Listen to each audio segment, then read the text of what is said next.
తెలుసు, భ్రమాని తెలుసు, బతుకంటే బొమ్మల ఆట అని తెలుసు, కథ అని తెలుసు,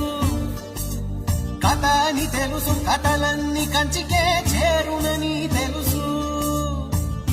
తెలుసు తెర తొలుగుతుందని, తెలుసు తెల్లారుతుందని, తెలుసు ఈ కట్టె పుట్టుకుమంటదని, తెలుసు ఈ మట్టి మట్టిలో కలిసిపోతదని, ఎన్ని తెలిసి ఇరకాటంలో పడిపోతావు ఎందుకని మాయా